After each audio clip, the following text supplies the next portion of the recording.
Thank you so much. Thank you, everyone, and thank you for waiting with the usual technical issues. Since I'm sensing that you do have quite a lot of energy left at this point, I wanted to start by setting you a challenge. So the next 35 minutes or so will be all about the future, all about thinking about the future. So the first thing I would like you to do is to make some future predictions for me. So what I'd like you to do is to make a prediction, first of all, of something that you think will disappear by 2035. Now, that could be a technology, a behavior, an industry, a product. And I'm going to suggest that you turn to the person next to you and talk about that just for a minute, and then we'll feed back into the room. So something you think will disappear by 2035. A technology, a behavior, a product, anything you like.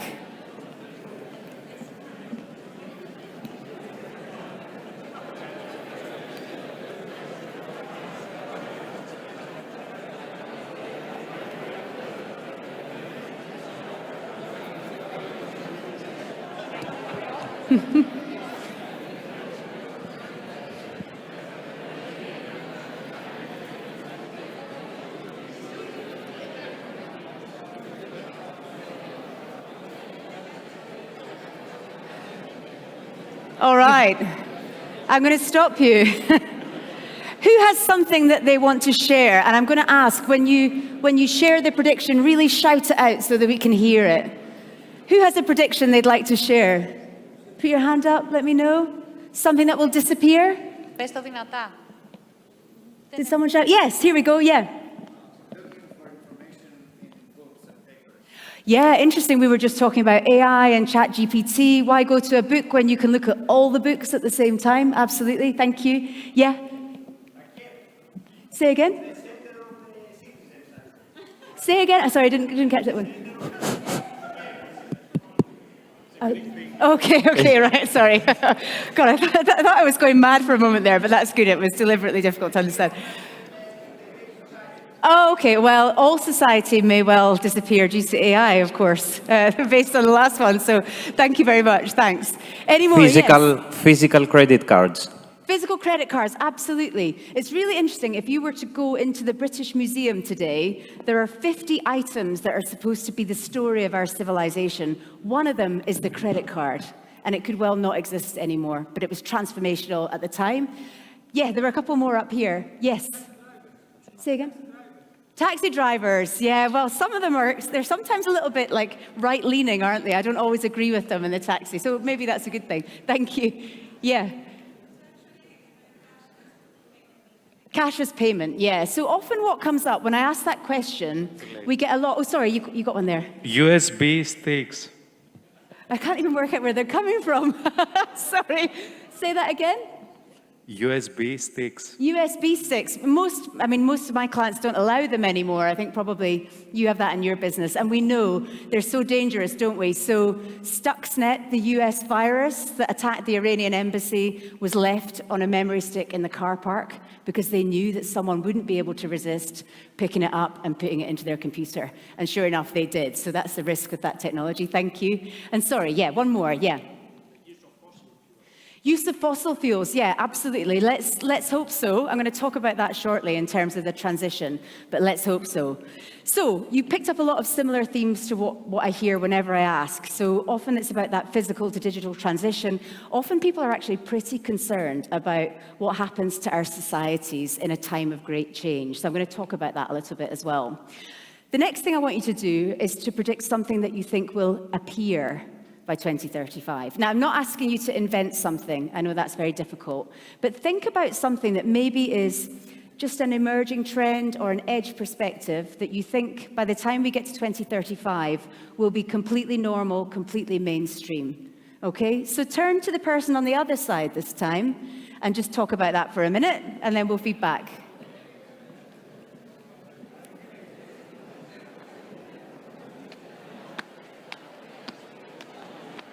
I might get my glasses, actually.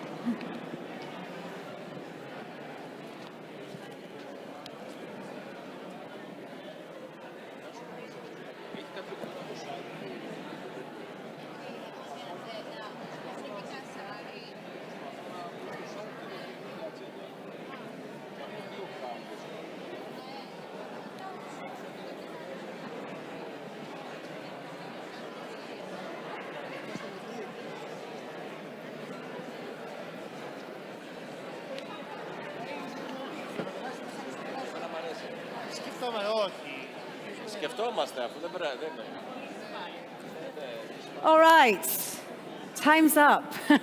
Has anyone got something that they think will appear by 2035? Anyone want to share one? Pop your hand up if you have something. Yeah? Biohacking, Yeah. implants and stuff like that will become mainstream. Absolutely, already exists, right? So we've got Neuralink in the hands of the most trustworthy man on the planet, Elon Musk. Not good news, but absolutely biohacking on lots of different aspects, and also the growth of the longevity industry. So there's a business in the US now that's just had $60 million in funding, which is trying to increase the lifespan of your dog by geoengineering the dog. So interesting to see how much longer dogs might live in the future as well, thanks to biohacking. Yeah, one at the front. Trips to the solar system for everyone. The solar system for everyone, another Elon Musk mad scheme. Musk and Trump go to Mars. Yes, please, goodbye. Enjoy yourselves there, guys. Let's hope so. Absolutely, we may, and even from the point of view of mining, let alone living. Thank you. Any other things that will appear? Yeah. Yeah? Robots as home assistants, doing laundry, doing plates, washing plates and stuff. Let's hope so. More home assistants, absolutely.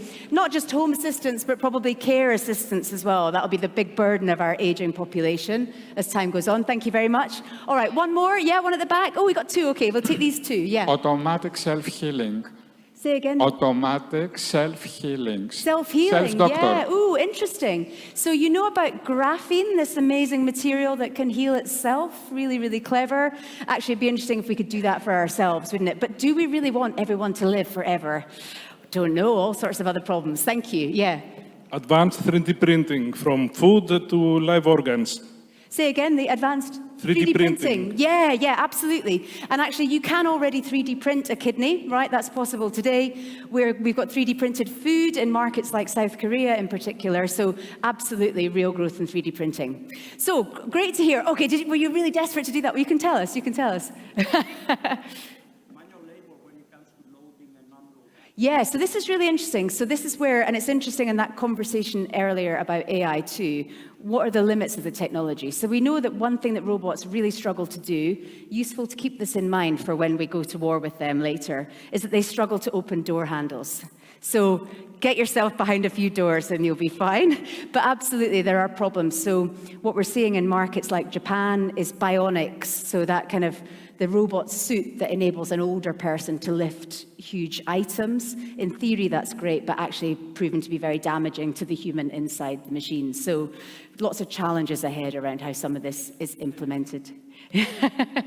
But great, some really great creative solutions. Which is easier, disappear or appear? Put your hands up if you thought it's easier to think about what would disappear. Yeah? Who thought it was easier to think about what would appear? Yeah, so it's usually a smaller number, and that's because most of the time we're not asked to do that sort of thinking, are we? We think in quite a reductive way.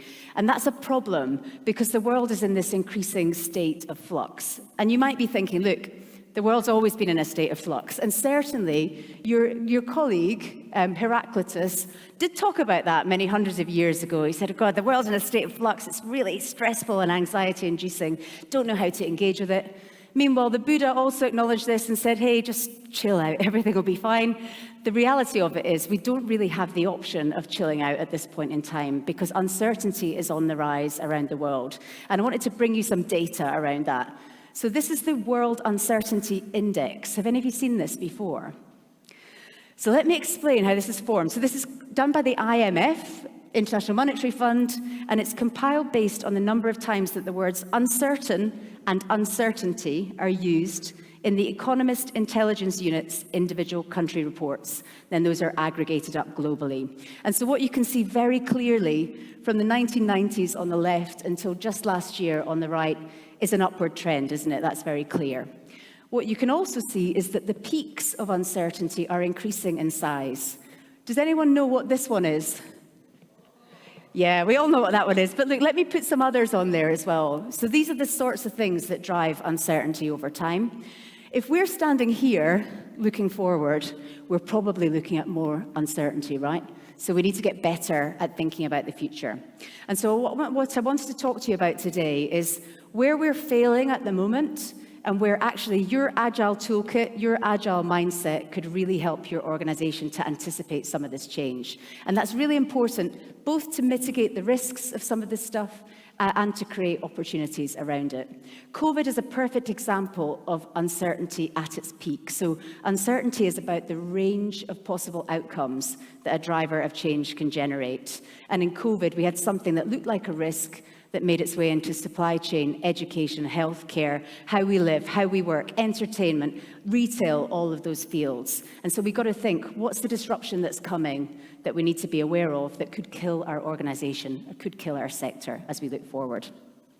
How are we responding today? I'm afraid it's not good news. So this is what is being described as the way that we currently, socially, politically, culturally, respond to rapid change, BANI. So the systems and structures that we rely on become brittle. We've heard a bit about that today. Try to regulate AI, guess what, it doesn't work because the regulation can't keep pace. And that's why organizations are shifting to an agile structure, because that pyramid is really brittle, the way that organizations traditionally work. Leaders become anxious, and you probably see that in your own organizations. It makes them actually really reluctant to take risk, which might make your job really hard as well. In part, that's driven by the fact that the connection between a decision and the consequence is increasingly non-linear. And then the effect of all of that is, oh my God, this is incomprehensible. And this is bad news, because when things are incomprehensible, does anyone know what we tend to do? We tend to do this, just pretend it's not happening, and we go back to things that we've tried before, and we just keep trying them, and we keep failing, and we go around and round in the cycle. So it's really important to break this cycle. And so that's what I wanted to talk to you about today, is your agile mindset, your agile toolkit in the context of creating a vision of success in these challenging times, which is really, really important. I wanted to give you a bit of an update on what's happening around purpose around the world and how you might use that as a tool to drive engagement in your teams. And then finally, I wanted to share some stories with you from really different sectors, and they're quite fun stories to think about the impact of disruption, because I'd like you to think about what that might mean for your organization and therefore how you can help the organization to deal with that. Does that sound okay? And let me know if I'm speaking too quickly, just do this and I'll try and slow down. It's a Scottish thing, sorry. Okay, so our brains don't help us make good decisions, and the last speaker very well explained that, partly because of the biases that we have. So one of the biases that's a real problem when you think about the future is what's called availability bias. Have any of you come across that? That's just what we were talking about. So when I make a decision about tomorrow, my reference point is yesterday. And it's yesterday for me. It's not even yesterday for us. Yesterday just for me, thank you. And that's the problem that creates a real blocker. The second thing is, so let me ask you right now to think about yourself in 10 years' time. 10 years into the future. Think about yourself. What's happening in your brain right now is exactly the same as if I'd asked you to think about a complete stranger. So we have no empathy for our future selves. So imagine what that's like at the organizational level. We've got no way of really immersing ourselves in the future for the organization. So we have to trick our brains, and we have to use some different tools to do that. And I want to share one of those with you. But first, tell you a story of how it works. Have any of you used FaceApp to age yourself? I wouldn't recommend it, it's horrible. But actually MetLife in Mexico, they were trying to encourage customers to make better decisions about their future, about their retirement.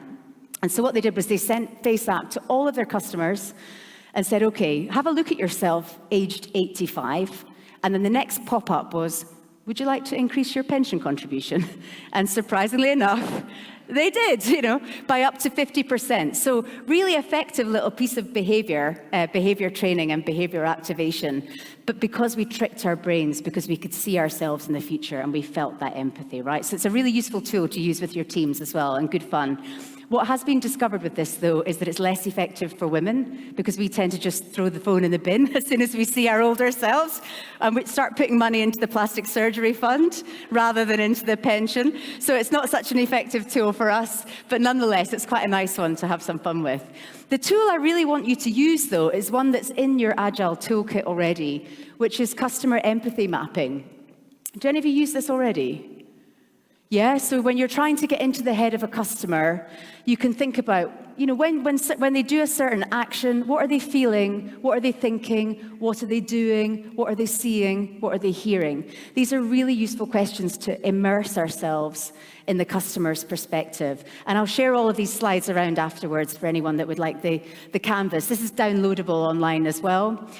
What I've done is I've just adapted the tool slightly to help you, to help yourself and your teams think about the future. And it's a really, really simple tool I'd love you to take away and use. So the first thing I need you to do is think about a date in the future by which you can have achieved some positive change for yourself or for your team. And that might be 6 months, 12 months, 5 years, depends on your context. And this is a great piece of discussion to have with your team. How far ahead do we have to go to have made things better? Really good conversation. And then we work around the wheel. So, what will people say about us in the future when we're the best version that we could be? And put it into the words of those people, because then you've got this really immersive picture of what the future looks like. It will be, they're fantastic. We go to them always to find the solution, whatever their words might be. What will you see in that future that's good? When you're looking around at your team, what will you see? Will it be an engaged team? Will it be a more high technology workplace? Will it be more balance between work and home? What will you see when you get there? How will it feel? This is really important. How many of you, when you set goals for your team and for yourselves, actually think about that question? How do we want the future to feel? We tend not to think about that. We focus on hard targets or goals that others have set for us. So that question is really important. And finally, and only at the end, do we come to do. And this links back to Sukshan's presentation earlier.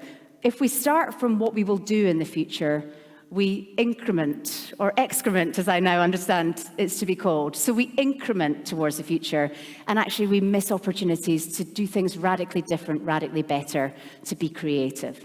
So have a go at this back in your teams in terms of thinking about the future. Once you have that vision of the future, there's another thing in your Agile toolkit which is super helpful, which is a pre-mortem, right?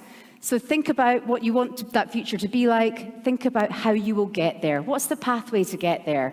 Who will help us? What will help us? What do we need to do? All really, really useful ways of thinking. And I can assure you, as Agile people in your organization, there will be plenty of other people in the organization who have no toolkit to do this. So you have the option to actually take it out into the business.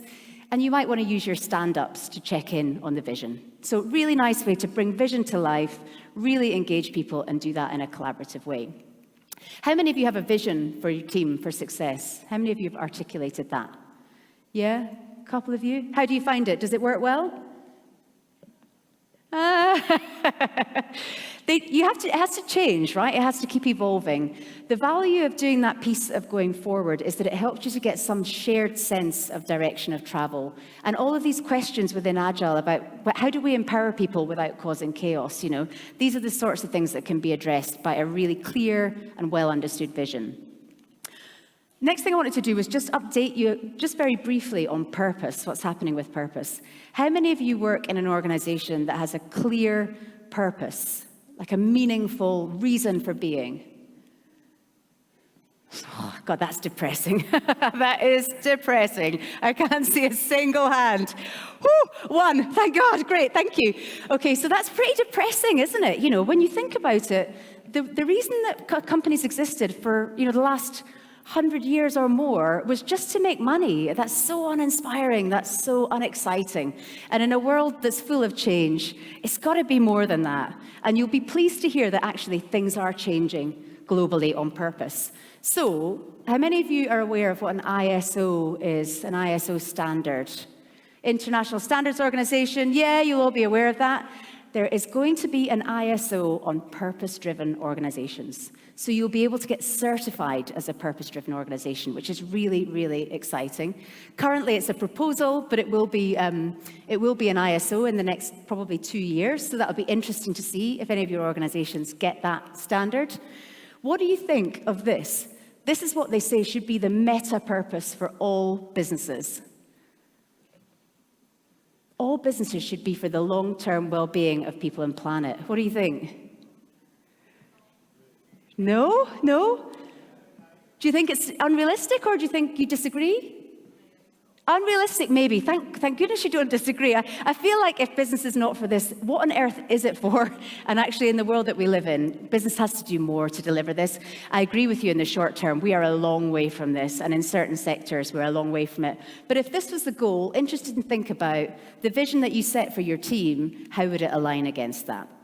I think we're going to see some really radical stuff changing on that. I really, really hope so in the next few years. But to get to that, we're going to have to think radically differently. And again, I think in Agile, your ability to be flexible, to work based on opportunities is really helpful for this. And I wanted to share 3 examples of disruptive ways of doing things, just as a bit of inspiration for how you might rethink some of the problems that you're dealing with. So you talked about energy transition, fossil fuels. This is a coal-fired energy plant. Ugly looking thing, right? The incremental solution to the energy transition is to just slightly change the material so it's a little bit greener, right? And so what we've got here is biomass now being burnt in this plant. Anyone know anything about biomass? Slightly better than coal, but it's still terrible, right? So if we move at that pace, we're not going to get to where we need to get to. So I want to show you an alternative. When you talk about sustainability in your organizations, do people tend to think that's less good than what currently exists? The sustainable version is less good. It's a slimmed down version. That tends to be how we view it. What about hedonistic sustainability? Have any of you heard of this before? This is Copenhagen in the Netherlands, right? So here we've got a waste-to-energy, completely green power plant. It's got a bit of green on the top there. That is a public park in the summertime. In the wintertime, that is a ski slope. So suddenly we've got this complete reimagining, right? From a filthy factory to something that everyone can engage with. So that's pretty good, isn't it? If we could reimagine in that way. Does that feel like something we could get behind? Yes, good, thank you. All right, let's think about something completely different, because I want you to be thinking about what could change for the organization you work in that might be transformational, that might totally change the way that you do things. So let's look at a different industry altogether. Toilet paper. We all know toilet paper. It's something we're all comfortable with. So when do you think was the world's first splinter-free toilet paper? The first toilet paper without sharp pieces of wood in it. When do you think we got that? 1950s, you joke, but it was 1935. So it's really not as long ago as it should be. And it's a classic example of an industry that failed to innovate, right? How much do you think the global toilet paper industry is worth? $50 billion. This is a huge industry, and it's predicted to grow by $20 billion, just because there will be more of us on the planet, right? So if you're in a business in the toilet paper industry, you might be thinking, this is easy money. We don't need to worry about this at all. But you might remember during COVID, something happened with toilet paper. Did any of you go to the supermarket and find that there was no toilet paper? Okay, and you started to maybe conserve your toilet paper a little bit at that point. Maybe you stockpiled your toilet paper. So this thing that was really low value became really high value, and that created a space for innovators to come into the market. So have any of you heard of these guys? Who gives a crap? Very Australian brand. This is subscription-based toilet paper. So they will deliver it to your home in this lovely box. They said, look, toilet paper is something we've ignored for hundreds of years. We need to give it some attention. So we're going to make it look beautiful. We're going to premiumize it. This is €50 a box. We're going to premiumize the toilet paper. We're going to make it plastic-free, and we're going to donate money to places where there aren't enough toilets with our profits. Someone made this point earlier about toilets versus internet. More people have access to the internet globally than have access to a toilet. So really interesting mission that they were going after, linked to that point around purpose. And so they grew by quite a bit at the beginning of the pandemic. Any guesses on how much they grew? 1,000%. That's pretty good growth, isn't it? Any of the businesses you work for would be really, really happy with that and very, very hard to achieve. But that does not mean that they have made it and they can relax, because there are now many other versions of this product on the market. You probably have some locally here in Greece. And actually what they're trying to do is innovate the model and make it even better, even greener, even smarter, even faster, even cheaper. And there may yet be another disruption to come. So remember, we've got $2 billion in growth, or $20 billion in growth to look forward to in this industry. But what if toilet paper itself was just got rid of completely? What would we do instead? You might be interested to know that the bidet is back, people.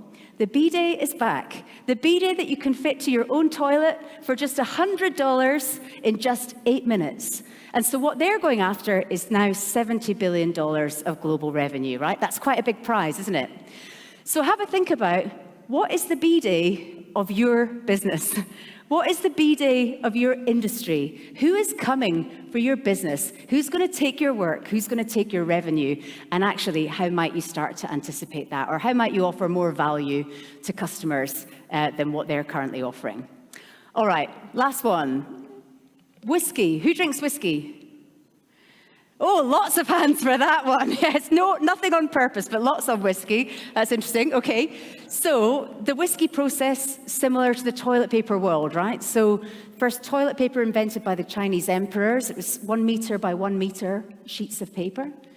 Whiskey first invented in about 800 AD.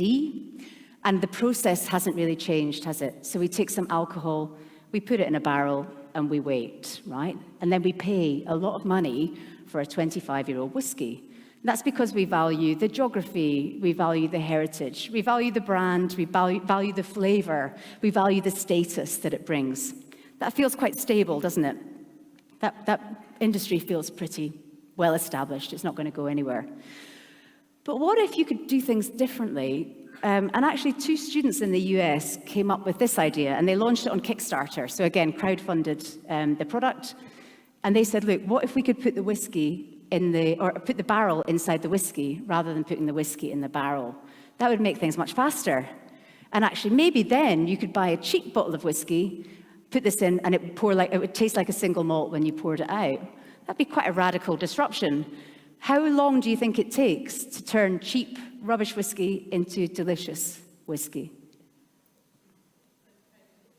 Say again, 25 years? 24 hours in this case. So, radical transformation in how we think about this. Do you think it disrupted the whiskey industry? No, or not yet, maybe is the right answer. But yeah, no, because actually those vectors of value are really stable. So actually understanding where value sits in your industry. I know we talk about delivering value, but actually reflecting back on, for your business, what is valuable to customers? You know, doing that empathy mapping, really understanding that, gives you a chance of anticipating where the disruption might come.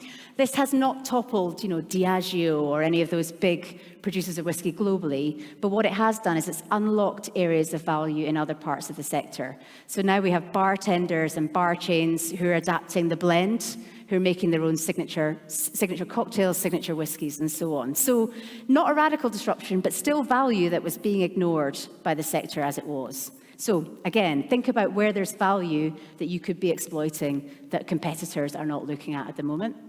And actually, this is happening elsewhere in the drinks industry. This is champagne. Champagne ages faster at the bottom of the ocean. So actually, the champagne houses now are sinking champagne to the bottom of the ocean to get that faster turnaround and that novelty product. So again, think about the things that you do. Could you do them faster, differently? Where might you look for clues as to how to do that and drive some efficiencies for yourselves? So I guess the summary of all of that is that we often think about Agile as a toolkit or as a methodology or as a set of processes. But Agile actually is the way that we need organizations to operate if they will survive in the world that we're moving into. This structure for the organization is really brittle, really vulnerable to disruption. We need something that's a bit more like the murmuration of starlings, something that can move around. And so I think for you, as an Agile community, armed as you are with this knowledge, with the toolkit that you have, there's a fantastic opportunity to lead that within your organizations and to really drive for change. And I think, honestly, if you can do that, the future looks better, not just for you, but for all of us, because that thinking is not happening in organizations around the world. So I really hope you'll take some of this away and use it in your own organizations. Thank you. you have 2 questions? Or? Is there time for questions if people want to? Or? Yeah, okay, good. Yes. So let's take some questions here. I can't really see. Raise your hands. Eleanor, you had an amazing talk there. You really got them engaged. So let's see if we can get them engaged here for Oh, there's questions. someone there. Right, great, you got one. Is there a company that you think exemplifies this kind of behavior or thinking? There are very few, that's the question people always ask. And sometimes when it looks as though a company is going to be one of them, then there's a scandal and you discover that it was all lies. So you might have seen, for example, Brewdog. Do you remember Brewdog? And I thought, Brewdog, Scottish beer company. I thought, great, Scottish, fantastic. It was all about carbon reduction, all of those things. And actually it turned out that there was a sort of sexual harassment scandal inside Brewdog, sadly. If you look at Who Gives a Crap, they've been in trouble because actually they make all of their toilet paper in China and then they ship it around the world. Imagine the carbon impact of that. So I think with all of this stuff, we've got to accept that there is no perfect because it changes all the time. I think the best one that you will all know is probably something like Patagonia, where they really lived that through everything that they did in terms of how they treat employees, in terms of how they reinvest money into the business, in terms of how they think about stakeholders rather than shareholders. But there are worryingly few businesses doing it well, unfortunately. Maybe yours could be next, though. Thank you. Any more? Yeah, up at the back there, yeah. It's not exactly a question, more of a comment on the first chart about the peaks of the reported uncertainty. Yeah. It would be really interesting to give us as a comparison the number of articles increasing through time, because you gave us a metric that is very absolute. Yeah. I understand it was a they do adjust for that. You're absolutely right. They do adjust for that. So they aggregate both in terms of the countries and in terms of the number of articles, because you're quite right. Otherwise, you'd get a skewed perspective. I think what's interesting, though, is actually that maybe the journalist's perspective changes over time. So maybe they are feeling the uncertainty, so they talk about uncertainty more. That's possible. That's possible that skew is happening. But what's interesting about it is not so much in terms of the use of the language, but it's that range of outcomes. So there's a thing called the futures cone, which is a really useful way of thinking, and I can share it with you. So if this is us here, then we think about the future in a really linear way. So we think about the future, through this really narrow lens. Most organizations, their strategy is just a little bit wider than that. So it's like a preferred version of the future. And then around that, we have plausible futures, so ones that we believe, then possible, and then improbable. So most of us only see this much, and we need to see that much if we're going to get a chance of responding. Yes, that's great. But my take from this chart was that we are getting better at expressing news and getting the word out, and not as much that we live in an increasingly uncertain world. So I think it was a very nice transition, and thank you for the rest of the presentation, but a bit misleading, in my opinion. Oh, I disagree. So I work with lots of leadership teams in lots of different industries and lots of different businesses. And what I see here is that actually the uncertainty that they feel is causing them to be more risk averse than ever. So what they're doing is they're trying to preserve the value that they've created. So they really are seeing that shareholders now are asking for much, much shorter term data because they don't want to trust that something will pan out in 5 years. And that is because they feel this. Whether the uncertainty is real or not is a different question. Whether they feel that there's uncertainty, that's what's going on. This is the real metric as well, so you are absolutely correct, yes. Yeah, that's the point you're making. It's perceptions of uncertainty, yes, absolutely. Yes. Yeah, absolutely right. Thank you very much. There's one just there as well, yeah. Is that all right? Is that the last one? Yes, okay, of course. You were very good. How can I say no to you? Thanks for the great presentation. In your experience, what helps leadership teams adopt or behave better? What are the best patterns that you've found?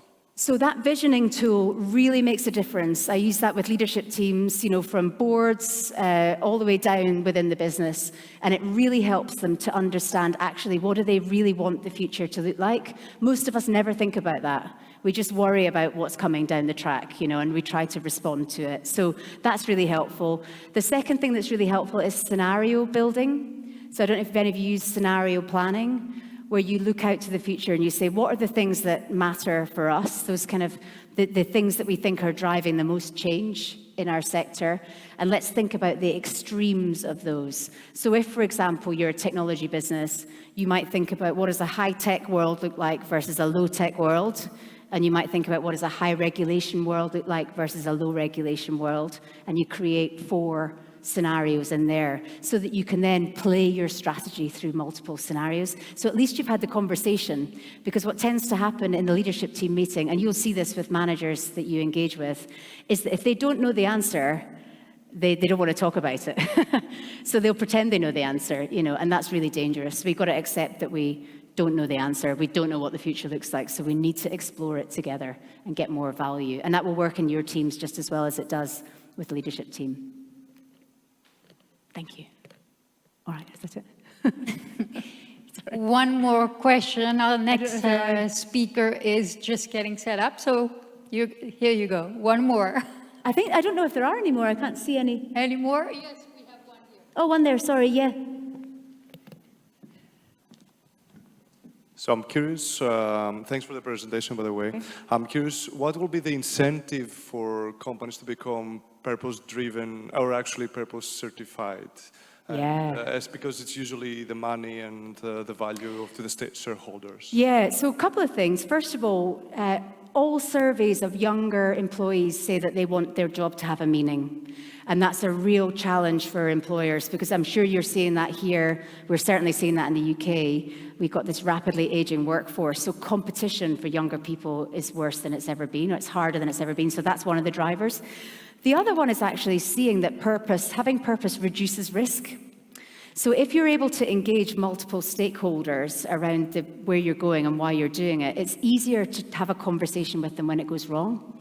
And so that's one of the drivers as well. So I really hope, it's interesting, whenever you share that meta purpose, everyone says, oh, we're nowhere near that. And to some extent, I agree, but actually we should be shooting for that, because if not, we are screwed, to be honest. I think we really need to be working towards a world where companies do good things. Yeah. Thank you. Thank you, Eleanor. You were very engaging. You did a great